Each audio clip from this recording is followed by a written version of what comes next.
Avant de commencer notre nouvelle leçon de mathématiques, je te propose un bref rappel sur ce que nous avons vu précédemment.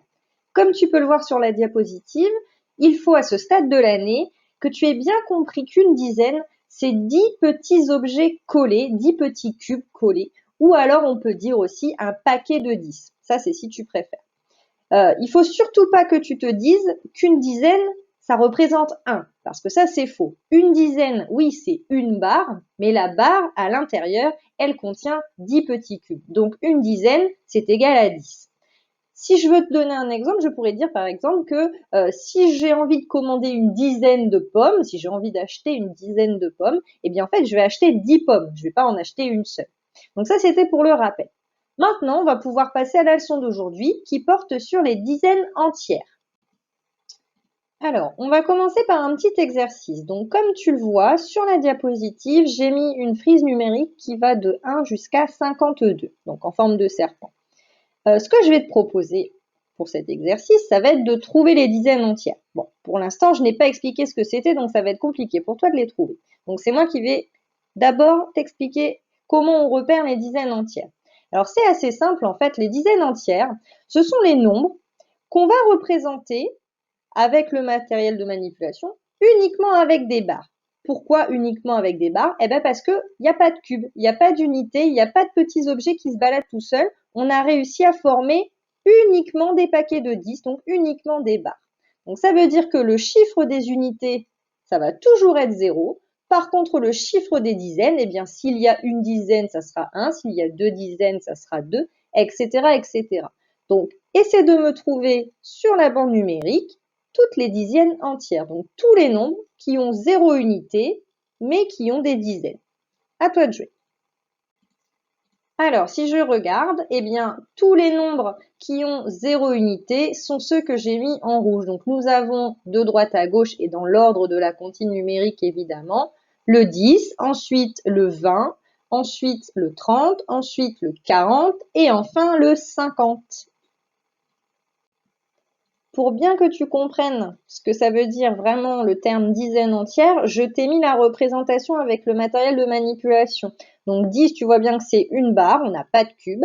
20, c'est 2 barres, on n'a toujours pas de cube. 30, 3 barres seulement. 40, 4 barres. Et 50, 5 barres. Donc là, vraiment, dizaine entière, c'est le moment où on va changer de famille, d'accord, parce qu'on aura réussi à former un nouveau paquet et que l'on aura pour l'instant 0 cube juste à côté. Maintenant que nous avons trouvé les différentes dizaines entières entre 1 et 52, on va essayer de les mémoriser. Mémoriser leur écriture chiffrée et aussi mémoriser forcément leur nom. Alors, ce que l'on va faire, c'est qu'on va utiliser du matériel qui est toujours sur nous, qu'on a toujours à disposition, et ce sont nos mains. Donc, justement, on va utiliser, comme sur le dessin, la main, où chaque doigt va symboliser une dizaine, une barre. Donc, pour mémoriser les dizaines entières, on va compter de 10 en 10 finalement, parce que si j'ai une dizaine, ça vaut 10. Si j'ai deux dizaines, c'est 10 plus 10. Si j'ai trois dizaines, c'est 10 plus 10 plus 10. Donc finalement, à chaque fois, j'ajoute 10. C'est pour ça que je dis que l'on va compter de 10 en 10. Donc prépare bien tes mains parce qu'on va les utiliser. Et juste avant de passer à cet exercice-là, je voulais juste faire un petit arrêt sur le nom oral de ces nombres-là, de ces dizaines entières. On connaît le 10, on connaît le 20, on sait les écrire. Maintenant, pour 30, 40, 50 et pour les dizaines entières qui suivent mais qu'on ne voit pas aujourd'hui, un petit moyen mémotechnique, c'est de bien voir qu'à la fin de chaque mot, nous avons le son ante, enfin les sons ante, la syllabe ante. Donc, s'il y a un problème en termes de mémorisation, on peut toujours se dire que le mot qu'on cherche, à la fin, il doit justement se terminer par ante. Donc maintenant que j'ai dit ça, on va pouvoir passer à compter de 10 en 10. Donc on commence avec la main fermée, le poing, d'accord? Et on va lever le pouce. Donc un pouce, c'est un doigt, une dizaine, donc ça vaut 10. Donc lorsque je vais compter de 10 en 10, je vais commencer avec le pouce et je vais commencer par 10. Attention, on ne commence pas par 1. Une barre, c'est égal à 10. Alors maintenant, si je lève un deuxième doigt, donc si je lève l'index, j'ai bien deux doigts, donc deux barres, et donc deux barres, ça vaut 20. 10 et 10, ça fait 20. Et si je reprends du début, ça fait bien pouce 10, index 20. Alors pourquoi je montre aussi les deux doigts? Parce que les deux doigts, eh bien c'est le chiffre des dizaines que l'on va retrouver lorsque le nombre va être écrit. 20, c'est bien un 2 et un 0. Pourquoi 2? Parce que j'ai deux barres, j'ai deux doigts levés. Je continue, je lève un troisième doigt, mon majeur.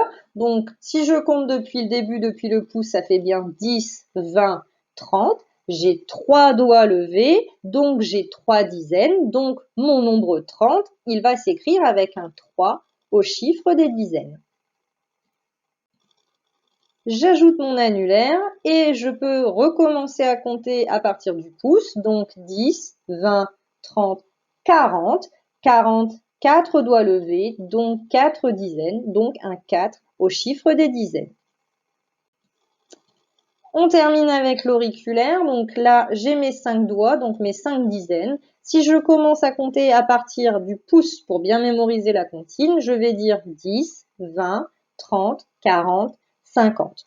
Donc là, on a 5 doigts, 5 dizaines, donc 5, ça sera le chiffre des dizaines, et 0, puisque là, puisqu'on ne compte que des dizaines, on n'a pas de cube, donc pas d'unité. Mais c'est pas parce qu'on n'en a pas qu'on n'a pas de chiffre, attention, on met 0. Ça, c'est très important.